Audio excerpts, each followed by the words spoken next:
Assalamualaikum dan selamat petang pada semua penonton Telenisa Tels Live pada petang ini. Harap semua penonton kita dalam keadaan yang sihat sejahtera. Pada hari ini kita akan membincangkan topik hak isteri membuat keputusan kesihatan diri. Dalam siri kali ini, kita ingin ketengahkan atau membincangkan isu-isu kesihatan wanita dan hak wanita dalam menjamin kesihatan dirinya sendiri. Bersama-sama kita untuk membincangkan topik ini pada hari ini iaitu pertama speaker kita Datuk Dr. Surya Khatun Osman merupakan seorang doktor perubatan. Beliau mempunyai pengalaman selama 29 tahun di dalam bidang rawatan homeopati. Beliau pernah menjadi pegawai perubatan kerajaan dan kini beliau mengendalikan klinik swasta iaitu Klinik Taqwa. Dr. Surya Khatun juga pernah menjadi seorang pensyarah di Academy Malaysian Homeopathic Medical Association dari tahun 1997 sehingga 2010. Dan kini beliau merupakan seorang konsultan homeopati di Homeopati Integrasi. Selain itu, Datuk Dr. Surya Khatun juga merupakan penulis beberapa buah buku mengenai kesihatan holistik. Selamat petang, Datuk. Hello, Saya tak bagi. Doktor. Tak apa-apa, resource person kan?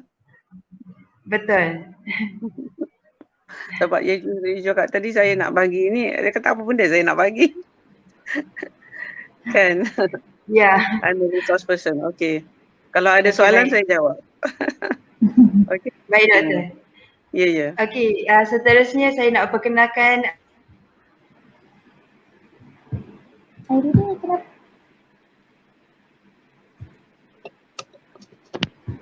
Oh maaf, boleh dengar tak? Boleh. Okey. Tadi tak dengar, ni baru dengar. Okey, baik.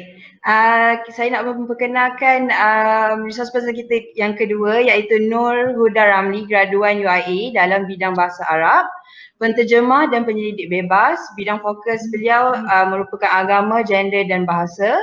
Sekarang beliau bekerja sebagai pegawai program BSIS, aktivis di bawah Gabungan Pembebasan Akademik, Badan Aktivis Pelajar, merangkap bekas ahli jawatan kuasa Mansur Auku di bawah KPM, penggerak kumpulan bacaan grup Sang Pemula, sebuah kumpulan gerakan pencerahan intelektual anak muda yang bergiat dalam wacana kemanusiaan dan Nusantara. Apa khabar Huda? Terima kasih bersama kita petang ni. Sihat. Terima kasih juga kerana menjemput saya. Okey, tanpa kita membuang masa, saya nak terus tanyakan soalan yang pertama kepada doktor. Doktor, secara umumnya untuk apa-apa prosedur medikal berlaku ke atas badan seseorang, adakah izin atau konsen seseorang itu perlu? Dan apa antara contoh prosedur kalau boleh doktor berikan yang memerlukan izin seseorang? Semua prosedur nak bedah bisol ke, nak jahit ke, nak operate ke, semua prosedur memang perlukan izin daripada pesakit. Sampai nak inject COVID pun kena ada kita punya consent. Kan? Jadi tak ada apa yang kita boleh buat tanpa izin dari pesakit, ataupun kalau pesakit tu tidak ada daya untuk nak, apa orang kata, dia tak boleh nak decide untuk diri sendiri sebab apa, ada problem mental ke ataupun dia dah unconscious ke apa, memang dia punya penjaga atau next of kin kena bagi izin. Okay, tetapi kalau dia masih waras, otak ni intact everything, memang tuan punya badan lah kena bagi izin. Okay, apa-apa sekalipun, tak ada siapa boleh paksa prosedur atas seseorang. Itu saja. Baik, terima kasih doktor. Okey, Huda, kalau boleh minta saudari Huda ulas, apakah tuntutan tanggungjawab untuk menjaga nyawa dalam Islam, terutamanya dalam menjaga kesihatan pada setiap individu? Okey, secara umumnya dalam menjaga hak badan sendiri, kita boleh base kepada ayat Quran yang mengatakan bahawa dalam surah Al-Baqarah ayat 195, yang mengatakan bahawa wahai orang-orang yang beriman, ya ayyuhalladzina amanu la tulqu biaidikum ila tahlukati wa ahsinu. Wahai orang-orang yang beriman, jangan kalian jatuhkan diri kalian kepada kebinasaan dan perbaikilah amal kalian lah. Jadi kat sini apa-apa sahaja perkara yang memudaratkan diri termasuk dalam perbuatan membinasakan diri lah. Jadi based on that concept that semua orang bertanggungjawab untuk menjaga badan daripada mendapat mudarat ataupun badan daripada dicederakan. So tak ada siapa pun berhak untuk kita kata memaksa seseorang untuk mengenakan sesuatu yang boleh mengenakan mudarat pada diri dia lah.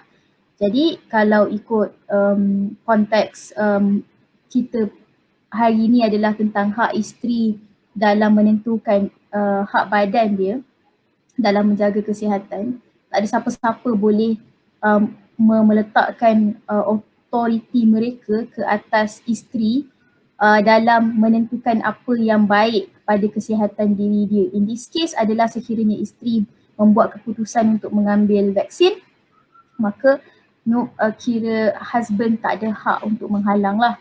Based on that on that ayat yang isteri bertanggungjawab kepada diri sendiri untuk tidak menjatuhkan diri kepada kebinasaan. Itu yang pertama. Yang kedua, prinsip maqasid syariah kita ada 5 dan yang paling utama, yang paling atas adalah menjaga nyawa. Ada yang kata menjaga agama.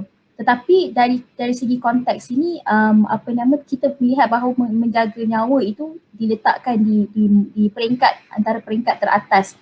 Jadi menjaga nyawa itu adalah satu kepentingan yang mesti menjadi satu benchmark ataupun satu standard kita dalam membuat mana-mana keputusan. Kalau benda itu memudaratkan kesihatan yang membawa kepada terancam nyawa, the fact that kalau mengancam kesihatan sendiri pun benda itu pun tidak dibenarkan, maka sepatutnya atas dasar itu apa-apa sahaja pun hukuman ataupun jurisdiction ataupun judicial ruling ke ataupun hukum itself kalau memberi kalau dibuat mesti meletakkan pertimbangan menjaga nyawa itu sebagai pertimbangan utama, bukan yang paling bawah ataupun yang CP hanya kerana kita melihat bahawa suami adalah mempunyai hak untuk menentukan keputusan kepada apa yang isteri hendak lakukan. Itu pun sebenarnya salah juga, sebab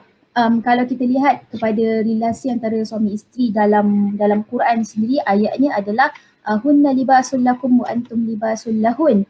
Maksudnya hubungan itu adalah hubungan yang saling melindungi, saling menjaga, saling memberikan manfaat dan tidak mengenakan mudarat ataupun mafsadah, kerosakan, kebinasaan kepada satu sama lain. So that is the basic concept dalam kita menjaga hak kesihatan badan masing-masing.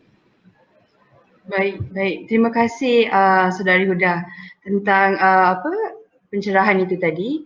Saya nak beralih semula pada doktor. Tadi doktor ada beritahu dalam situasi di mana seseorang itu tidak mampu untuk memberi izin dalam keadaan beliau tidak sedarkan diri atau mentally unstable, akan beralih kepada keluarga terdekat.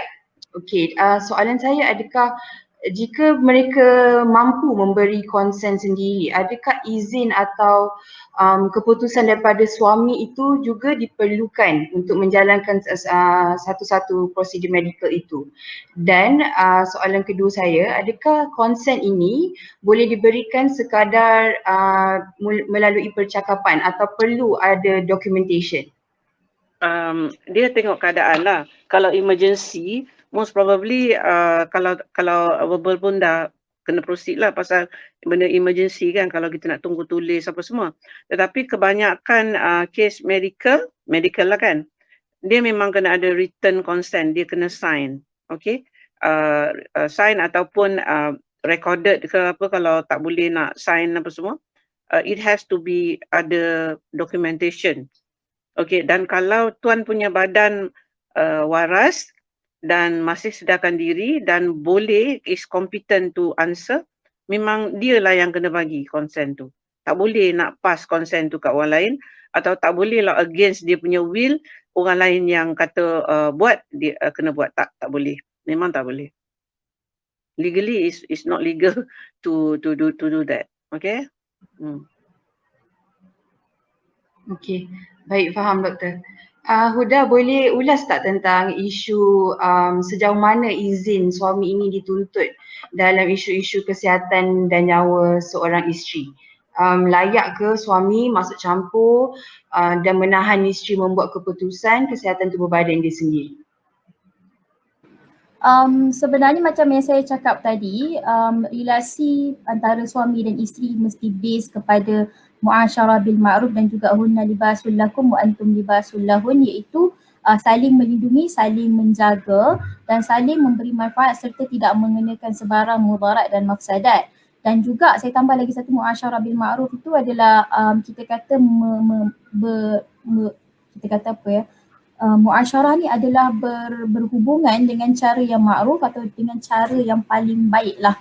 Okay. Jadi based on that kan, sebenarnya konteks suami itu dia tidak ada hak untuk memaksa isteri untuk melakukan sesuatu yang memudaratkan diri dia. Dia memang mana-mana manusia pun, terutamanya orang yang beriman kan, Nabi kata apa?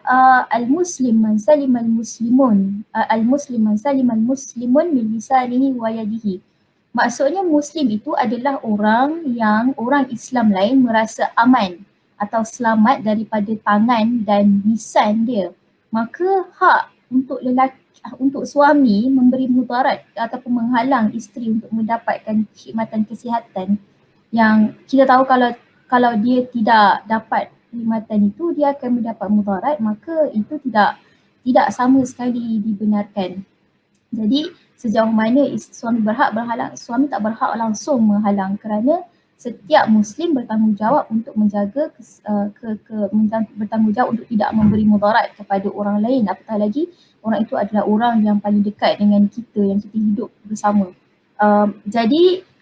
Tapi kalau kita melihat kepada konsep saling menjaga, konsep muasyarah bil ma'ruf itu semua, kita akan sepatutnya memahami bahawa sebagai seorang suami, dia tidak berhak menghalang untuk mendapatkan perkhidmatan kesihatan yang baik untuk isteri, tapi dia lebih kepada menggalakkan isteri ataupun kita kata mendorong isteri untuk menjaga kesihatan dia. So itu sepatutnya peranan ataupun kita kata ruang yang dibenarkan oleh suami lah. Jadi daripada konteks ini, kalau apa-apa sahaja yang bercanggah dengan konsep saling menjaga, saling melindungi tadi itu terkeluar dan ataupun kita kata ia bercanggah, maka definitely is a totally no lah kan. Tetapi daripada konteks sebagai hubungan suami isteri tu sepatutnya ia saling, kita kata saling mendorong. Kalau isteri tu tak nak, macam mana kan? Kalau isteri tu tak nak dapat vaksin for example. So di sinilah peranan suami untuk nak, kita kata menggunakan dia punya macam mana saya tak kata menggunakan leverage lah, sebab basically hubungan suami isteri tak sepatutnya berdasarkan dynamic power relation, tetapi sepatutnya suami tu memberikan satu dorongan kuat kepada isteri sehingga isteri mengubah fikiran ataupun sekurang-kurangnya you do any initiative to actually make the wife to take the vaccine lah, for example in this case of COVID kan. So yeah. Baik, terima kasih Saudari Huda tentang explanation tu tadi. Okay, since Huda dah sebut tentang isu COVID ni, doktor saya nak bertanya, boleh tak doktor terangkan pada penonton kita petang ini kepentingan vaksin COVID itu sendiri pada wanita, khususnya ibu yang mengandung dan menyusukan anak. Since kita pun tahu sekarang tengah berlaku roll out vaksin di negara kita, sedang diusahakan, sedang berlangsung. Jadi boleh tak doktor berikan sedikit penerangan? Okay. Saya sebenarnya I am of the opinion that vaksin yang ada sekarang ni belum cukup trial untuk bagi kepada ibu mengandung, terutama ibu mengandung bawah daripada dia at least kalau third trimester tak apa lagi, tapi kalau second and first trimester sebenarnya belum ada clinical trial yang melibatkan ibu yang mengandung yang mana sudah ada result yang terang dan nyata bahawa dia tidak bawa mudarat. It's too early. Dan untuk ibu yang menyusukan pun belum ada bukti kata dia tidak terkesan kepada anak yang dia minum susu tu. Jadi bagi saya walaupun pihak KKM dengan World Health Organization ada menyarankan bahawa ibu yang mengandung patut ambil dan ibu yang menyusu patut ambil, bagi saya unless and until benda tu dah jadi macam sesuatu yang tidak dapat dielak, ambil lah. Tapi kalau boleh elak, buat masa ni lebih baik jaga penjarakan dan jaga keselamatan dari segi jauhkan diri daripada tempat-tempat yang boleh menjangkiti dengan jaga dia punya hygiene dekat dalam dia punya rumah sendiri. Lebih baik daripada ambil sehingga satu masa di mana keselamatan itu dapat dijamin.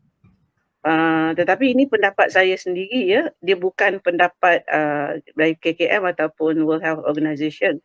Kalau nak ikutkan sekarang ni kat Malaysia semua orang dia suruh ambil, termasuklah ibu yang mengandung dengan yang menyusukan. You kena ingat bahawa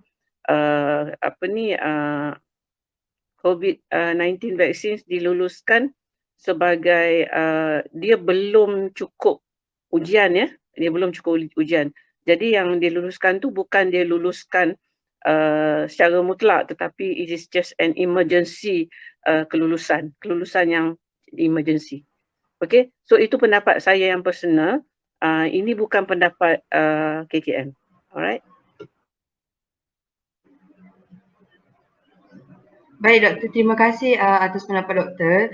Jadi saya kira alternatively kita perlu menggalakkan orang masyarakat lain yang mengambil vaksin untuk menjaga ibu-ibu yang sedang mengandung atau ada bayi kecil dan untuk kita mencapai herd immunity bersama-sama.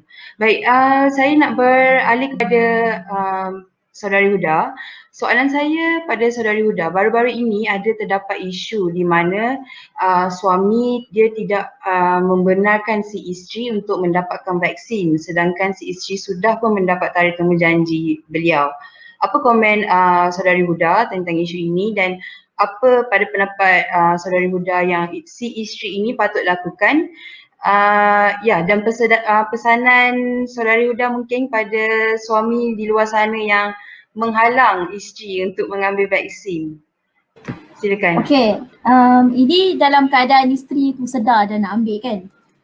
Saya suka untuk membawa kisah dari Sahih Bukhari tentang bagaimana kisah Hindun bin Utbah yang mencuri harta, yang mengambil harta suaminya tanpa pengetahuan suaminya Abu Sufyan, sebab Abu Sufyan ni dia kedekut sangat. Jadi dia tidak menafkahi isteri dan anak-anaknya dengan baik.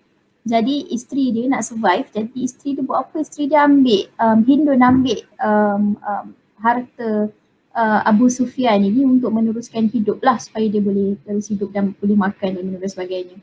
Jadi dia jumpa Rasulullah, dia cakap pasal kisah suami dia yang sangat kikir dan kerekut ni. Dan Rasulullah kata kamu ambil apa yang ma'ruf buat kamu dan anak-anak kamu untuk hidup. Jadi ini pada kisah nafkah, pada kisah pada isu kita kata nafkah untuk meneruskan kelangsungan hidup, apatah lagi yang terkait dengan perkara-perkara yang lebih berat timbangannya untuk menjaga kesihatan dan kalau tidak dilakukan mudaratnya mungkin akan menjadi lebih besar. Jadi kat sini pada saya tidak ada isu kalau isteri tu nak pergi tanpa pengetahuan suami. Itu basically sebab suami dia dah, bila suami tak kasih maka macam saya kata tadi, suami tak berhak halang. Bila dia halang maka tidak ada masalah pun kalau isteri tu nak pergi sebab tu memang hak dia untuk kesihatan diri dia sendiri. Kalau kata benda tu membawa kepada pergaduhan ke apa, pada saya there are ways to do that secara kita kata kalau tak boleh nak bagi tahu secara bersemuka, it's fine to do it secara senyap-senyap. Macam yang Nabi kata kepada Hindun, Nabi tak cakap kepada Hindun supaya ambil harta Abu Sufyan tu dalam keadaan Abu Sufyan tahu, tak. Tapi Nabi kata ambil lah, tak ada masalah, ambil apa yang makruf buat kamu dan anak-anak kamu untuk meneruskan kelangsungan hidup. Maka walaupun tanpa izin, itu tidak ada isu kerana ia terkait dengan hal kepentingan dan kemaslahatan diri, dan juga sebenarnya itu pun ada kepentingan untuk orang di sekeliling juga. Jadi nasihat saya kepada isteri-isteri yang terasa terkongkong ataupun terasa terbemban dengan halangan-halangan suami, dengan momokkan suami kata aku tak izinkan. Percayalah, mereka tak ada hak nak halang. Kalau mereka halang, kita juga tidak perlu gusar untuk keluar mengambil vaksin, kerana mengambil vaksin yang memang kita sendiri nak ambil tu, kerana itu adalah hak kita. Jadi kalau kata benda tu menyebabkan masalah, dan pada saya dengan cara yang sebaik mungkin kita lakukan benda tu dengan keadaan tak perlu nak menimbulkan permusuhan dan kekacauan. Boleh saja buat senyap-senyap macam apa yang Rasulullah nasihatkan kepada Hindun tadi. Dan nasihat saya kepada suami-suami kat luar sana, kalau isteri tu dah buat decision untuk diri sendiri terkait dengan apa-apa yang bertujuan untuk menambahkan kesihatan isteri ataupun kesihatan diri isteri tu, maka you don't have the right to halang tau, seriously. Dan kalau kata ada yang mengatakan bahawa isteri wajib taat suami, macam saya kata tadi, dalam Quran tidak ada menunjukkan relasi suami dan isteri itu posisi mana yang lebih berkuasa daripada yang lain. Perkataan hunna libasun, mereka itu, yakni isteri-isteri kamu adalah pakaian buat kamu dan kamu adalah pakaian buat mereka. Jadi konsep konsep relasi suami dan isteri tadi itu bukan lelaki pemimpin bagi perempuan itu subservient ataupun kita kata makhluk yang ataupun manusia yang rendah level daripada suami. Itu semua kedustaan yang direka-reka kerana tradisi patriarki yang memang sudah mendarah daging dalam society kita, dan tidak hanya di masyarakat kita sahaja, di seluruh tempat. Dan ini adalah tradisi ataupun cara fikir, cara pandang bahawa lelaki itu lebih daripada perempuan ataupun kemanusiaan lelaki itu melebihi daripada perempuan. Perempuan itu, isteri itu adalah tertakluk kepada kekuasaan suami dan sebagainya. Itu adalah cara fikir yang menguasai semua tempat dan telah mendarah daging dalam kita punya masyarakat berkurun-kurun lama. Jadi it's really hard to accept the fact that macam mana kita nak keluar daripada power dynamic relation ni kalau kita tak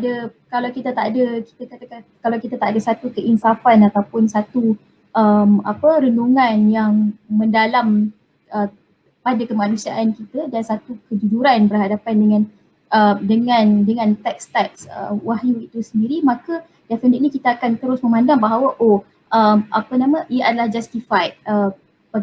Cara pandang bahawa isteri itu adalah subservient kepada suami itu adalah justified, padahal tidak sebenarnya. Dan ia memerlukan disebabkan tradisi ini mendarah daging, jadi nak lawan dia bukan senang dan ubah cara fikir ni bukan senang. Bayangkan dengan ayat Quran yang sebegitu jelas pun, kita masih lagi boleh memegang, di banyak tempat kita masih lagi boleh memegang bahawa suami itu adalah ketua yang wajib ditaati tanpa bantah. Maka kita kena sentiasa mengingatkan kepada pesan Quran tentang relasi suami dan isteri supaya orang sedar bahawa apa yang dipercayai oleh masyarakat selama ini tentang kekuasaan suami kepada isteri ataupun kewajipan taat tanpa bantah oleh si isteri kepada suami ini adalah satu kedustaan yang direka-reka oleh cara fikir patriarki dan misogini.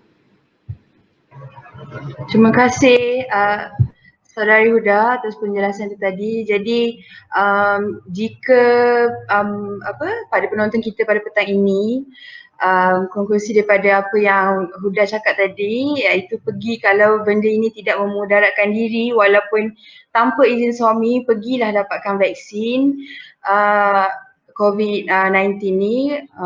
Macam Huda cakap, mungkin boleh buat secara sembunyi tanpa perlu beritahu pun pada pengetahuan si suami. Ya, okey. Seterusnya saya nak beralih pada isu seterusnya pada doktor. Okey doktor, kita ada isu kesihatan wanita yang baru-baru ini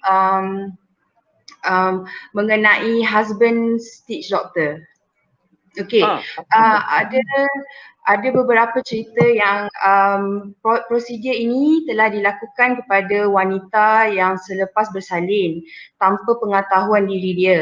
Jadi selalunya wanita akan dapat tahu tentang isu husband stitch ni selepas bersama dengan suami, selepas bersalin dia dapat rasa sakit yang teramat, dan dari situ dia orang dapat tahu yang husband stitch telah pun dijalankanlah prosedur itu ke atas mereka.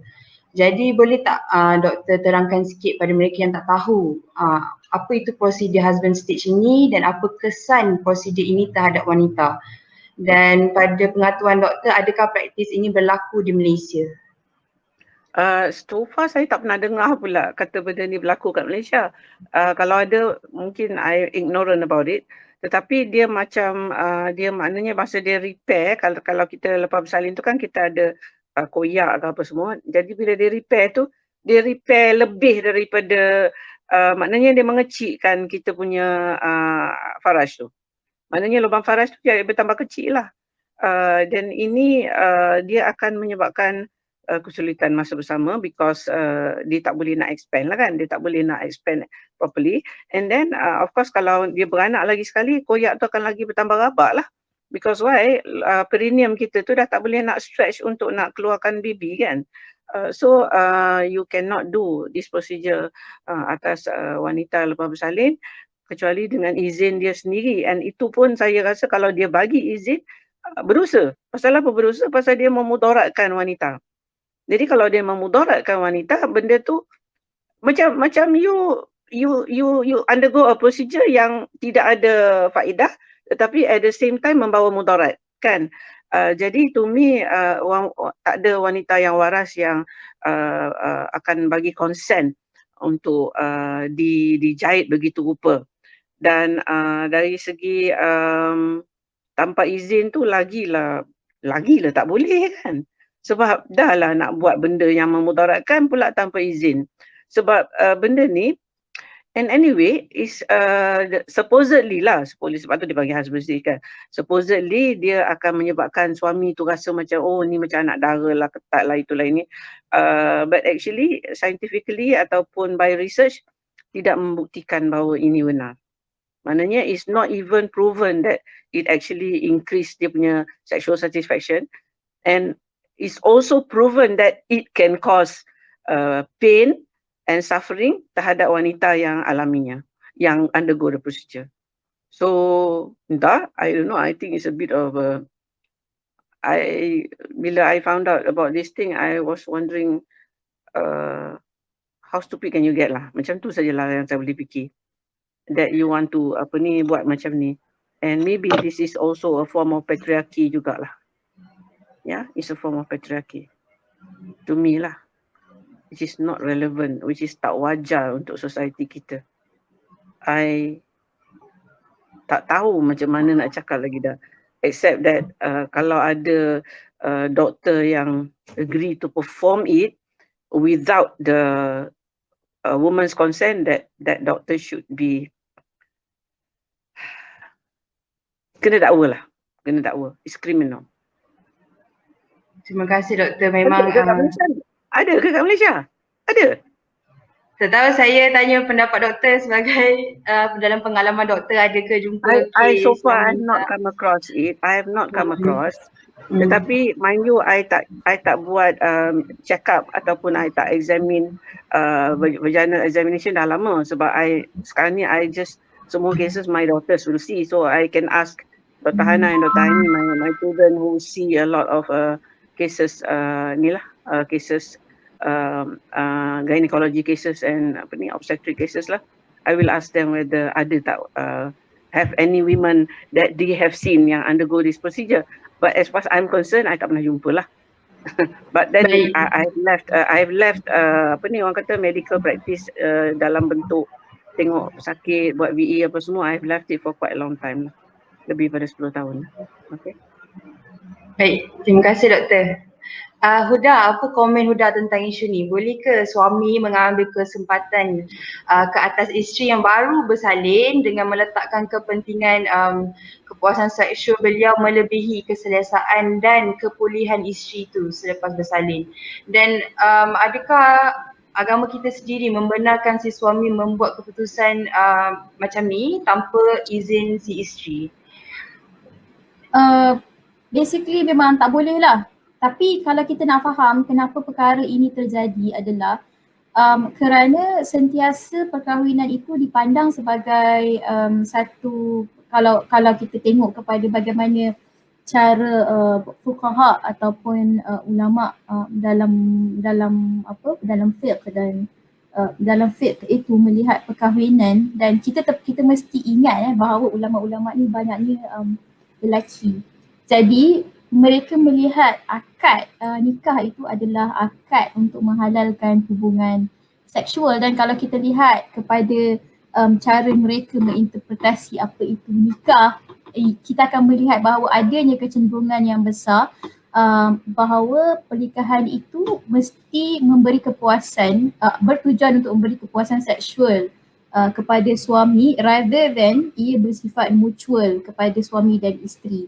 Jadi tidak hairan kalau cara pandang bahawa kalau apa-apa sahaja keputusan yang memberi kesan kepada keputusan yang memberi kesan kepada kepuasan seksual suami itu mesti selalu dikedepankan.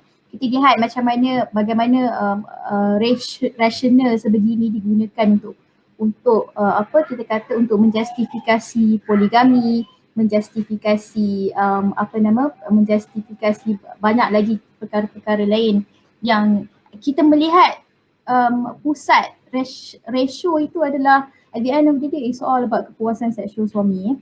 Jadi macam saya cakap tadi, tradisi patriarki itu bukan kerana teks Quran itu patriarki tak, ataupun teks wahyu itu patriarki, tapi kerana orang yang membaca teks itu adalah orang yang berfikir dengan cara yang melihat dengan cara pandang yang sebegitu rupa. Jadi matlamat akhir perkahwinan sebagai matlamat akhir perkahwinan sebagai sepatutnya memberi mawaddah, rahmah dan juga sakinah serta saling melindungi dan saling memberi manfaat kepada kedua belah pihak, isteri dan suami itu secara setara. Itu tidak ternampak, dia lebih kepada kepuasan seksual suami sebelah pihak sahaja. Dan ini satu ironi lah bagaimana kita melihat mesej Quran itu sendiri dalam perkahwinan yang telah ditekankan 1,700-1,400 tahun yang lalu, itu gagal untuk diterapkan dengan kesedaran yang mapan di setiap generasi di semua masyarakat yang menganut agama Islam itu sendiri. Jadi saya tak pelik kalau ada orang Islam yang lelaki Muslim yang cuba-cuba membuat begitu tanpa keizinan isteri dia. Dan ini perkara yang kita patut betulkan. Kalau kita tidak cakap berulang kali, benda ni takkan masuk dalam kesedaran masyarakat, dan dengan kekuatan teks yang telah memberi petunjuk kepada kita itu, kita boleh sebenarnya melawan tradisi yang sangat membinasakan perempuan dengan cara yang sangat sly sebegini. So kalau kata suami Islam membenarkan ke tidak, macam saya cakap tadi, saya strict based on that, based on the text yang saya sebutkan tadi, memang is a big no-no. Macam Dr. Surya tadi kata, sebut benda tu akhirnya akan membawa kemudaratan yang besar kepada isteri, lagi-lagi kalau dia bersalin dan akan membawa complication yang besar, dan benda tu definitely kita tak tahu apa akan jadi mudarat yang selepas itu. Jadi kalau based on fakta medical yang jelas dan terang sebegitu, maka tak ada alasan lagi bagi kita untuk berdolak dalik kata oh boleh kalau macam ni. Tak, memang tak boleh. Ia menyakitkan, ia memudaratkan, maka tidak ada hak walaupun suami merasakan bahawa kepuasan seksual itu dia akan mendapat kelebihan dengan cara sebegitu. Kepuasan seksual antara suami dan isteri itu mesti bersifat mutual dan tidak memudaratkan. Kalau ada satu pihak yang dimudaratkan atau mendapat kecederaan kerana satu pihak yang lain untuk kepuasan satu pihak yang lain, maka hubungan itu adalah hubungan yang sangat bermasalah dan tidak sepatutnya kita benarkan sama sekali.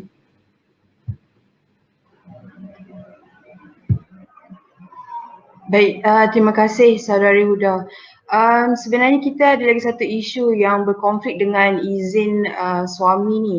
Kita akan kembali kepada Huda sebentar lagi. Saya nak tanya pada doktor, doktor dalam situasi di mana isteri mahu bersalin tetapi si suami ni tidak membenarkan doktor lelaki untuk membantu prosedur bersalin itu ke atas isterinya. Jadi sebenarnya dalam situasi macam ni, apakah respons dan tanggungjawab doktor dalam situasi yang macam ni? Aduh, this is a difficult question dalam konteks yang dekat Malaysia contohnya, tak cukup doktor wanita sebenarnya yang menjadi gynae. Tapi di sebaliknya ada ramai juga penibidan dan nurse yang ada kelulusan untuk ONG.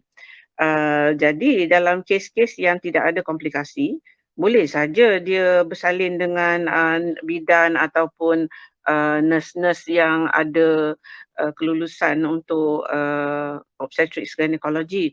Tapi andai kata bahawa ada orang kata emergency dan tidak ada doktor lain dan dia perlukan rawatan pakar dan pakar yang ada adalah pakar lelaki, kalau suami halang juga, benda ni adalah outrageous ya. Saya teringat bila you sebut benda ni, saya teringat satu kes. Kes ni tidak digembar-gemburkan, jadi ramai yang tak tahu. Dan saya dapat tahu sebab doktor yang buat antenatal dia adalah somebody yang rapat dengan saya.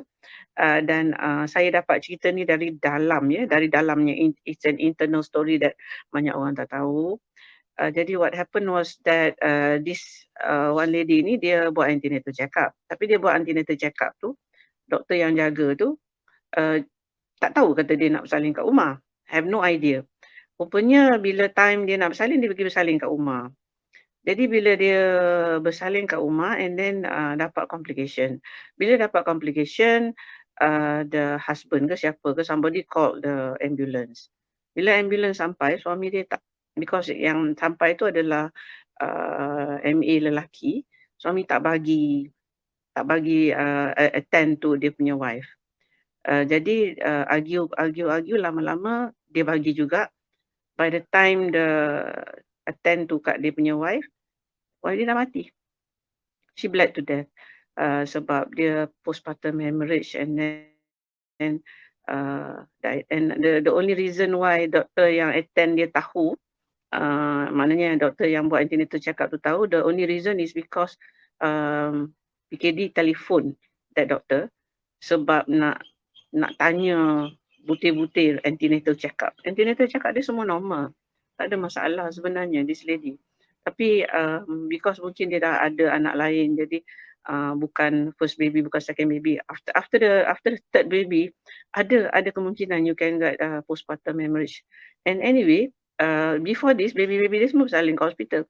So bila dia cuba nak bersalin kat rumah, we don't know whether dia cuba ataupun dia terbersalin. Tetapi I heard that ada bukti kata dia memang dia tekad nak bersalin kat rumah.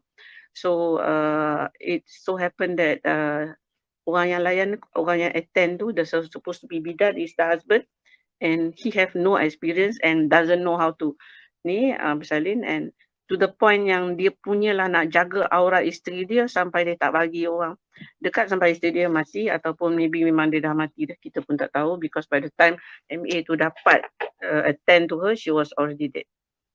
So to me, it's like another story that I heard masa dekat Saudi tu, whereby there was a fire in a girls' hostel, and then the fireman, who is a man, did not want to carry the girls out of the fire because it is tak boleh, orang lelaki tak boleh nak pegang wanita. It's that kind of situation which I think that even you tanya budak 5 tahun pun dia tahu how stupid it is lah kan. Tetapi frankly speaking, I think the Ustazah will know better lah. Huda will know better what to explain lah. Tapi the situation is that memang boleh macam kita ask for somebody, orang perempuan untuk nak attend. Kalau bukan doktor pun tak apa, bidan pun tak apa, nurse pun tak apa. But to actually refuse treatment just because the doctor is a man and there is no other option and you just refuse and you are risking life, I don't know. Selalunya my only question, otak kat mana? Mana otak? Itu saja. I don't know what to say anymore.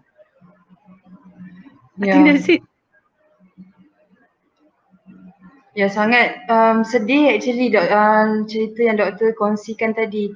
Huda, apa di mana sebenarnya pengajaran di dalam Islam bila terdapat konflik mengenai isu aurat dan juga isu kesihatan atau nyawa ni? Adakah atas sebab aurat seseorang suami itu layak menyekat prosedur kesihatan ke atas isteri? Sebenarnya kan kalau nak ikutkan kita kata fenomena aurat versus kita kata aurat versus prosedur medical ni kan, sebenarnya benda ni tak timbul tau zaman Islamic civilization dulu. Kita tengok dominasi lelaki dalam dunia perubatan Islam itu adalah satu perkara yang kita pun tak jumpa mana doktor perempuan tau sebenarnya. Semua doktor lelaki. Okay, medical practitioners semua lelaki masa tu. Okay, and they have no issues terkait dengan aurat perempuan zaman itu untuk kita kata perempuan ni boleh dirawat boleh dirawat ke tidak oleh doktor lelaki. Tak, ni sebenarnya isu ni adalah isu yang sangat baru oleh masyarakat moden dalam keadaan kita sudah melihat bahawa perempuan tu boleh jadi doktor kan. Tetapi ini menimbulkan satu permasalahan barulah, iaitu apabila dengan kewujudan doktor perempuan ni dia menimbulkan satu entitlement daripada para suami bahawa isteri aku ni aku nak jumpa doktor perempuan saja. Padahal sebenarnya tak. Padahal dalam dunia perubatan itu kita pun semua tahu whoever yang belajar dalam bidang fiqh dan juga agama ni semua, memang ia adalah satu perkara yang memang dah maklum bahawa apa yang kita kata terkait dengan nyawa, terkait dengan kesihatan, terkait dengan mudarat dan mafsadat pada diri itu, persoalan aurat tu adalah persoalan yang tak patut dimasukkan dalam pertimbangan itu. Jadi kalau kata ada suami yang menghalang doktor lelaki untuk merawat isteri, ataupun dia ada lagi satu masalah lain lagi, iaitu perempuan hanya nak minta doktor perempuan saja. Saya faham bahawa ada timbul rasa malu apabila perempuan mahu dirawat oleh doktor lelaki, tetapi kadang-kadang alasan itu adalah alasan yang saya rasa agak exaggerated. Malu tu satu hal, itu tidak masalah lah. Tapi yang alasan saya rasa macam exaggerated sangat adalah bila kita kata kita punya faraj ni adalah maruah kita. Astaghfirullah, zaman saya tak faham kenapa masalah muncul di zaman ini tapi tidak pernah muncul di zaman dahulu. Kalau betul lah itu adalah keutamaan, maka doktor perempuan itu sudah memenuhi hospital-hospital di zaman kita kata hospital-hospital di zaman Abbasiyah, di zaman Umayyah, di zaman Uthmaniyah. Tak, because basically whatever it is yang terkait dengan nyawa itu memang itu adalah ruang yang kita semua hanya sibuk memikirkan nak selamatkan nyawa, bukan kita sibuk nak fikirkan tentang aurat perempuan. Dan obsesi tentang aurat perempuan ini sebenarnya adalah fenomena moden sebenarnya. Dia bukan fenomena klasik, tak. Dia fenomena moden, fenomena yang obses sangat terlalu menjaga aurat perempuan. Itu yang pertama. Yang kedua, terkait juga dengan cara pandang bahawa kenapa mesti nak kaitkan satu perkara yang agak menarik lah apabila kita kata maruah tu okey, maruah perempuan satu hal. Ada yang pula cakap maruah ni adalah milik suami. Like kenapa badan isteri yang buat decision, isteri yang berhak buat decision atas diri dia sendiri, kita nak katakan isteri boleh fikir bahawa dia buat decision tu untuk menjaga maruah suami, dan suami pula rasa entitled memikirkan bahawa faraj isteri dia itu adalah maruah dia. Apakah halnya sampai ke tahap itu? Tapi kita fahamlah bahawa cara fikir itu sebenarnya mendasar bukan daripada cara fikir yang diberi petunjuk oleh Islam, tetapi cara fikir yang mendasar daripada norma-norma patriarki yang memandang bahawa isteri itu adalah kepunyaan dan milik suami. Jadi dia tidak memandang isteri itu sebagai satu manusia yang utuh yang berhak untuk membuat keputusan yang baik untuk diri dia, dan tetapi dia memandang bahawa apa-apa yang kita kata yang terkait dengan isteri itu adalah itu adalah terkait dengan maruah dia. Padahal itu sebenarnya sangat salah dan sangat menyimpang apabila obsesi untuk menjaga isteri, apabila obsesi terhadap aurat dan juga menjaga daripada menjaga faraj isteri daripada dilihat oleh doktor lelaki ini adalah berdasarkan cara pandang bahawa badan isteri itu milik aku, bukan badan isteri itu adalah milik isteri dia sendiri. Dia tidak berhak untuk menentukan apa yang isteri dia boleh buat atau tidak. Tapi yang ini yang saya macam sebenarnya satu perkara yang agak mengecewakan lah apabila perempuan sendiri merasakan bahawa ini adalah maruah kita dan sebagainya. Benda tak timbul, tapi dengan cara fikir yang sebegini kan, sampai tahap bukan sekadar suami je entitled untuk isteri dia tu tak dapat treatment daripada doktor lelaki dan kena minta doktor perempuan. Perempuan pun ada masalah sama apabila dia merasakan bahawa itu adalah terkait dengan maruah dia, which is very problematic. Sebab apabila dia kata pasal maruah dia, sebenarnya kita menganggap bahawa maruah itu sebenarnya satu perkara yang macam mana apa-apa kita menganggap maruah dengan maruah itu maruah itu adalah pada menjaga faraj semata-mata, padahal apabila berkaitan dengan nyawa itu adalah lebih aula. Dan pada saya ia sangat salah apabila kita try nak reinforce isu maruah ini, kerana maruah ini adalah mesti benda yang terkait dengan maruah kemanusiaan daripada dicabul, bukan daripada medical procedure, which is very wrong lah. Sebab kita menganggap bahawa orang-orang yang berada dalam medical profession ni adalah orang-orang yang tak jujur. Kita sebenarnya dengan cara fikiran sebegitu kita cuba untuk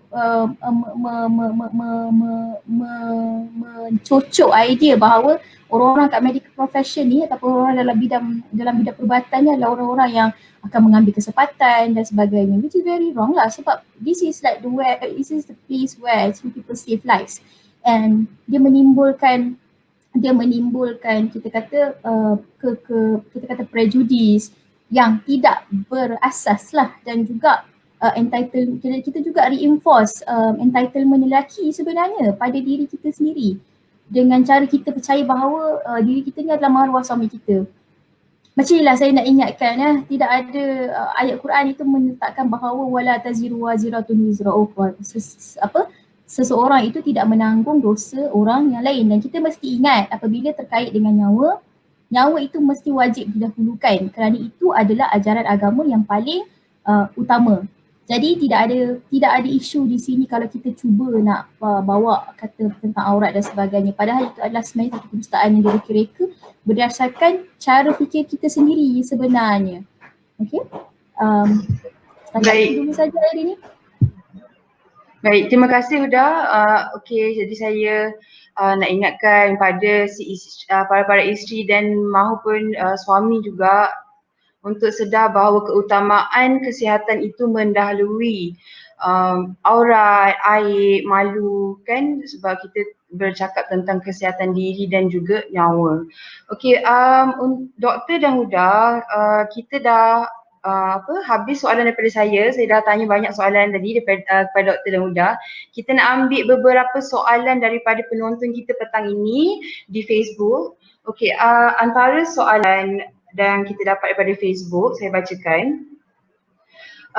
Saya pernah dengar bahawa si suami perlu bagi kebenaran untuk major surgery untuk isteri yang pernah juga suami tidak memberi kebenaran dalam kes mastectomy, iaitu semasa isteri menghidap breast cancer.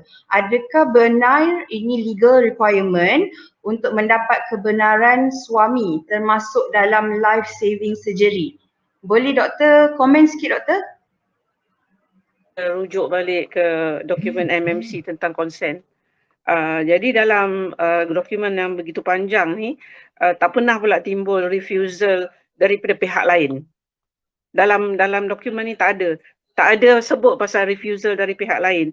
Refusal by the patient ada, tapi refusal pihak lain tak ada. So refusal to give consent wajar untuk pesakit tu sendiri. Maknanya pesakit can refuse. Kalau pesakit tak nak surgery, dia boleh refuse. Dia sendiri boleh refuse. Tetapi dalam dokumen MMC ni tidak ada yang patient tak refuse, husband patient pula refuse. Sebab the right to give consent is the right of that person selagi mana dia, as I told you, waras dan selagi mana dia masih sedar, maknanya not unconscious or anything. So sebenarnya benda tu tidak timbul. In fact, even when in terms of consent, kalau macam it's an emergency, dia ambil consent pun masih tak apa kalau the procedure is life saving. So dalam mastectomy ataupun surgery, memang I have come across many cases whereby pesakit sendiri yang tak nak sebab dia tak nak lose dia punya breast. Tetapi kalau misal katalah husband dia yang tak bagi and then dia tak bagi consent, maknanya husband dia paksa untuk dia tak buat, I think it might happen. Tetapi yang I come across selalunya pesakit sendiri yang tak nak surgery. In fact, banyak kali yang saya yang kena pujuk apa semua, kena bagi dia punya explanation apa semua. And even then kadang-kadang kita fail jugalah. But as far as I'm concerned, as far as what I know of the law, tak ada siapa yang boleh halang seorang wanita untuk undergo surgery yang boleh selamatkan nyawa dia. And kalau ada bukti kata husband dia paksa dia untuk tak sign consent, I think yang tu boleh jadi criminal case kot. Kan? Because if you consider that something is important to save your life and somebody prevent her from doing something that save her life, I think that's quite criminal lah. What do you think? Ya doktor, definitely I think boleh ambil tindakan undang-undang lah. Terima kasih. Saya harap penonton kita yang nanyakan soalan tu tadi terjawab soalan beliau. Okey, saya seterusnya nak tanya soalan kepada Huda daripada penonton kita juga. Apakah pemahaman Islam di dalam konsep hak milik tubuh badan ini di dalam situasi di mana isteri dihalang untuk membuat perancangan keluarga sebab suami mahu anak ramai? Seolah-olah selepas berkahwin hak milik tubuh isteri adalah kepunyaan mutlak suami. Boleh saudari Huda komen? Kita balik semula kepada konsep asal tadi saya sebutkan bahawa perkahwinan dalam Islam itu sudah ditunjukkan dalam Quran, ia bukan bersifat konsep pemilikan tetapi berdasarkan konsep kesetaraan antara suami dan isteri, kesetaraan relasi saling memberi manfaat. Tetapi kalau katakanlah ini sebenarnya masalah kita bukan masalah pada ajaran agama, masalah kita macam mana kita nak betulkan mindset masyarakat supaya tidak merasakan bahawa suami dia sahaja. Macam mana supaya suami ini berhak kadang-kadang macam mana saya nak cakap ni? Okey, suami membuat keputusan satu hal tapi isteri tak ada say ni, tak nak cakap apa-apa sebab alasan suami suruh, suami nak, suami ni. Saya rasa itu satu perkara yang memang kita kena sentiasa memberi kita kena sentiasa memberi kesedaran kepada perempuan-perempuan di luar sana bahawa tubuh badan kita adalah sepenuhnya autonomi milik kita, bukan milik siapa-siapa. Kalau kita ni anak kepada ibu dan bapa, otonomi badan kita adalah otonomi kita, bukannya milik ibu bapa. Apatah lagi kalau suami yang berkahwin dengan kita, yang tidak ada relasi darah dengan kita, maka lagilah mereka itu tidak ada entitlement pada badan kita sendiri, melainkan kita sendiri sahaja yang ada. Okay? Jadi kalau katakanlah suami tu nak anak banyak, sepatutnya kita kena sedar bahawa kita berhak membuat keputusan apa sahaja terkait dengan badan kita. Maka kalau suami memaksa, nasihat saya kata no. Kalau kata anda tak nak, okay, hatta dalam katakanlah isteri tak nak anak sekalipun, dengan pelbagai alasan dan sebagainya kan, tak nak anak sekalipun, suami pun tak boleh nak paksa isteri untuk ada anak. Benda ni semua kena berlaku, kita kata tadi kalau nak ada tu, ia mesti berlaku perbincangan antara keduanya rather than paksa memaksa. Sebab sekarang ni yang mengandung tu isteri, yang sakit tu isteri, yang ditimpa segala macam komplikasi tu isteri. Jadi tidak ada hak untuk orang lain menentukan apa yang dia nak kepada apa yang dia nak kepada seseorang, apatah lagi suami kepada isteri, hanya kerana untuk diri dia. Okey, jadi pada saya sangat bermasalah kalau kita fikir bahawa anak itu adalah kita kata anak itu adalah suami sahaja yang berhak ada say. Tak, isteri ada say, paling besar ada say. Sebab badan tu milik isteri, yang terkena sakit nanti tu isteri, yang kena hadap segala macam alahan tu isteri.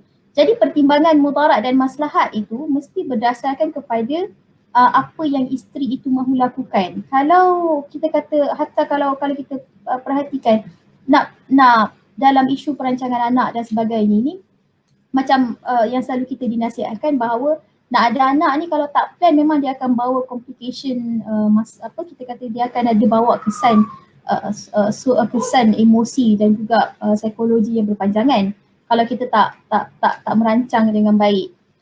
Dan apatah lagi bukan setakat itu saja, boleh jadi dia juga akan memberi kesan secara jangka panjang kalau katakanlah tak cukup kemampuan ekonomi dan sebagainya. Jadi penting kat sini untuk isteri-isteri di luar faham bahawa badan itu Tuhan jadikan bukan untuk siapa-siapa, untuk diri kita sendiri. Jadi kita yang kena jaga. Kalau kita tak mampu, tak perlu kita paksa diri untuk memenuhi hasrat seorang suami. Sayang, kadang-kadang buat tu memang betul sebab sayang suami, tapi fikirkan balik pada diri sendiri. Kalau nak dalam keadaan kita memang betul-betul mampu dan kita memang rasa kita boleh buat. Kadang-kadang mampu bukan hanya sekadar mampu kesihatan saja. Mampu dari segi psikologi, mampu dari segi mampu dari segi beban kerja. Kena fikir juga kita dalam menjaga anak ni pun satu hal yang kita kena consider paling besar adalah adakah suami akan mengambil peranan yang besar dalam menjaga anak juga. Okay, kalau at the end of the day isteri sahaja yang kena jaga, isteri sahaja yang kena care tentang anak daripada A sampai Z, pada saya adalah lebih baik untuk isteri memikirkan tentang kita kata tentang dirinya secara jangka panjang. Kerana kalau last sekali benda tu akan membawa kepada mudarat yang macam contoh masalah psikiatri dan sebagainya. Bukan kita tak dengar cerita kisah isteri suicide hanya kerana depression yang berpanjangan disebabkan terpaksa urus anak dalam keadaan suami berjauhan dan sebagainya. Jadi apa-apa pun saya fikir sekarang ni yang kita kena ajar perempuan-perempuan di luar sana adalah mesti fikir tentang maslahat diri sendiri. Bukan kepentingan diri pun, maslahat diri sendiri itu yang paling penting sebab ini adalah keutamaan setiap Muslim pada dirinya sendiri.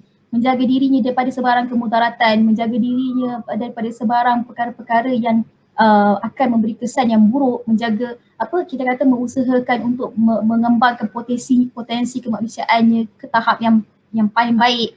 Maka apa-apa sahaja pertimbangan untuk melakukan sesuatu mesti berdasarkan pertimbangan itulah. Kita jangan letakkan pertimbangan nak buat apa-apa tu pada orang lain, pada diri kita sendiri dulu. Kalau kita nak penuhi, kalau katakanlah kadang-kadang ada penyakit juga, dia kata masalah patriarki, masalah nak appease lelaki. Kita fikir kalau kita lahirkan anak untuk suami, mungkin suami akan lebih sayang.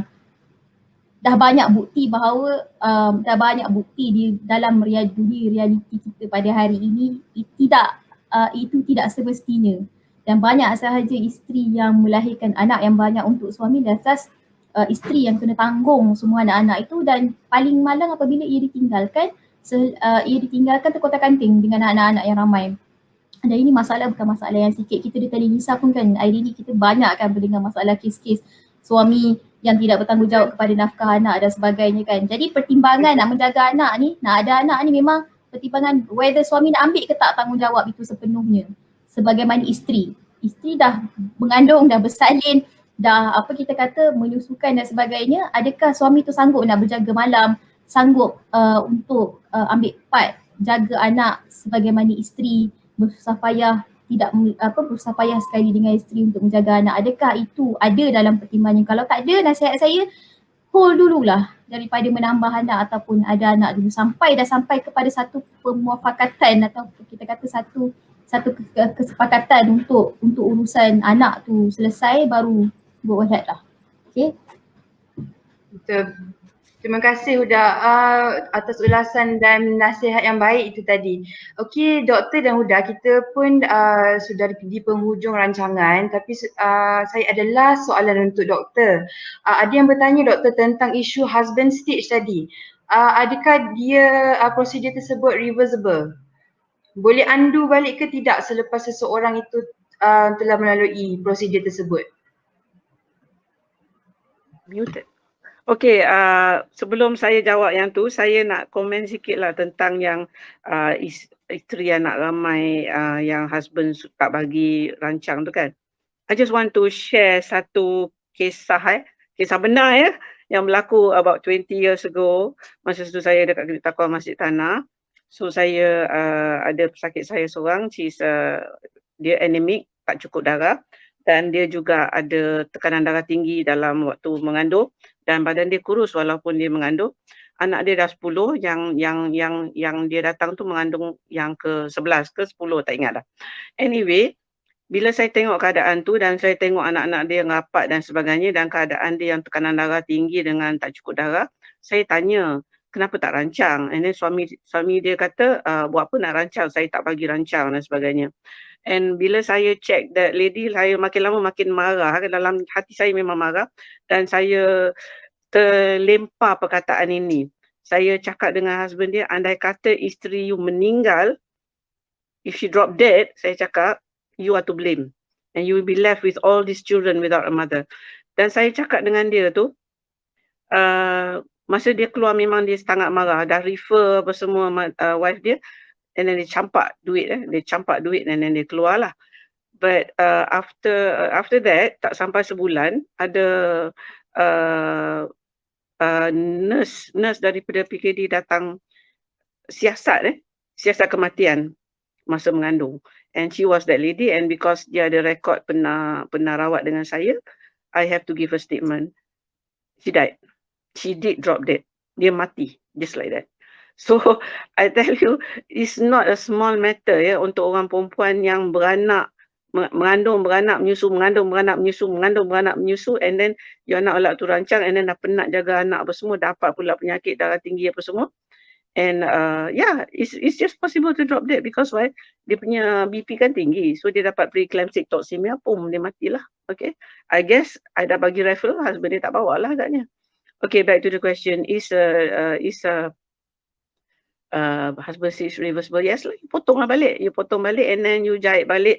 You kena buat repair lah, you kena buat repair of the perineum lah kan. But mind you, kawasan ni very sensitive kan. It's a very sensitive kawasan. So you ingat, senang nak potong, nak jahit, nak ni apa semua. Sometimes it doesn't ever heal properly tau. So tempat-tempat yang dah potong jahit tu memang the scar can be painful. Yeah, so it's a complication of surgery lah, painful scar and all that, but it can happen. Tetapi you tanya boleh tak besarkan balik lubang tu? Boleh, insyaAllah boleh, tak ada masalah pun. Tetapi not before, yelah, because you suffer a lot lah because of that thing apa semua kan. Okay, that answers the question. Terima kasih banyak-banyak Doktor untuk masa yang diluangkan petang ini, dan juga Saudari Huda, terima kasih bersama Telenisa pada petang ini. Okey, itu saja yang kita ada untuk siri kali ini. Tari Nisa Tales Live akan bersiaran lagi Khamis hadapan dengan satu lagi topik yang menarik. Jadi jangan lupa ikuti semua media sosial Tari Nisa di Instagram, Facebook dan juga Twitter untuk mengetahui update siri Tari Nisa Tari Nisa Tales Live yang seterusnya. Kepada semua penonton yang memerlukan hikmat nasihat guaman mengenai hak anda di bawah Undang-Undang Keluarga Islam dan juga di bawah Undang-Undang Jenayah Syariah, boleh menghubungi Tali Nisa di talian 012-812-3424. Itu saja daripada saya. Assalamualaikum. Terima kasih.